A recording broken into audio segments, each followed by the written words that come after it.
Quarterfinals is the make or break it game. You know, you make it into the semifinals and you can call it a good tournament, and you don't make it into the semifinals and it's not a good tournament. And there are a lot of questions. Why did Füllkrug not play from the beginning on? Because every time he came on, he was a difference maker, and Havertz was not that difference maker most of the time. You know, why did he sub Gündogan today after 60 minutes? Gündogan is your captain. He is the man. Thomas Müller came on, and you have that question, why did the older guys come back? Was that the right decision or not? We've seen the limits against a very, very good Spanish side.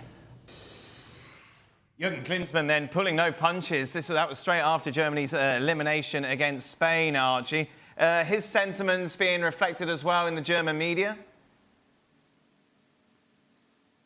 No, not at all. No one's talking about the fact that Gündogan went off, because Germany played so much better after he did go off, and Julian Nagelsmann made mistakes with his starting lineup.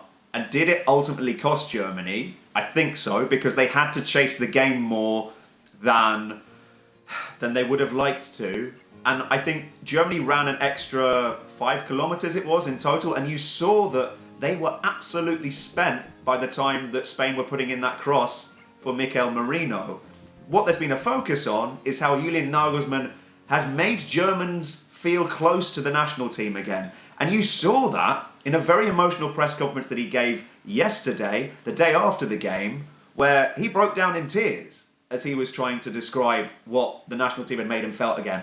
And for Germans, that's a big thing, because they really didn't feel close to the national team even 3 or 4 months ago. It was only with those international friendly wins against France and the Netherlands that they started to get some sort of momentum going. And the way that they've been playing, and the way that he's got the most out of a lot of these players, there's still a bit of puzzlement about the fact that Kai Havertz plays through the middle, and given how well Nicol Füllkrug has done when he comes on, there is always a question mark as to whether he might not be allowed to play a little bit more than he does. But still, the mood here is that it should have been a penalty, and that Julian Nagelsmann has made them feel again. But also, one big quote from Nagelsmann, he said, "We're going to win the 2026 World Cup." Well, a big statement from him. Also a big statement about that penalty claim, of course. He wants robots involved. All those robots that bring us coffee every day. This is what he had to say, and we talked about this yesterday. It's not possible in football if someone shoots into the stand and hits a hand, it's never a penalty. But when the ball is clearly going towards goal and hits a hand, you can't talk about intention. You have to see where the shot is aimed. We have 50 robots bringing us coffee, so there should be an AI calculating crosses, shots, where they are going. It's quite simple. We should really assess where the shot is going, but that is not the only reason we lost the game. I want to go to Germany and see all these robots. We don't have them here, Archie. Don't have them here either. not that I'm seeing. What do you make? How have these comments been taken? Julian And they Nagelsmann, reflected? No, not really, to be honest. There's still just a lot of anger at the penalty decision. That there has been plenty of that, and people feeling like they were robbed.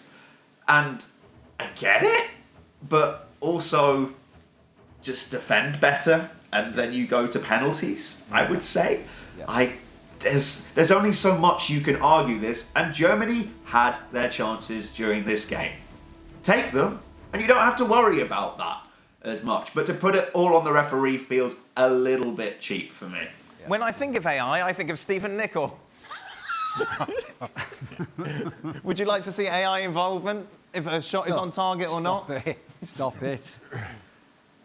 Depends who's working it. Well, that's very good. Very good for you, Stevie. I mean, Germany were excellent, weren't they? Yes. They? At the beginning of every tournament, anybody who's played this game will always say you need a bit of luck, you need a bit of luck, you need a good bit of fortune to get you through. Germany were just on the wrong side of the draw and met the best team in the tournament early on. That's exactly all it was. If they were an England side with the Netherlands, they'd get to the final, no problem playing like they did. And then it's a toss of a coin against Spain or France. But they met Spain early on, and it was just very unfortunate. But the style of football was excellent. Yeah. Excellent. What do you think, Shaq? What, in terms of the AI? Yeah, definitely. That's the best thing. Listen, I'm not in favour of that increased technology. And I think the semi-automated offsides is absolutely right and is sped up a lot of those decisions. But anything more than that, I think you lose the human element of refereeing. And I think you need that. As to the decision, well, I understand German disappointment. I didn't think it was a handball either. Right. Yeah. So to use that argument for a decision that I thought the referee got right, it's kind of a moot point. Archie, we'll let you go. Why are you wearing Dutch orange, Archie? Why not? Why not, mate? They're playing thing, England. though, I don't do just give think them more that- stuff. They might like, oh, look, Archie's on our side. That's extra motivation. One thing, Dan. Yes. One thing. I do think that we could do with AI in one area, maybe with presenters. No. Oh. No. Well done, Archie. Well done.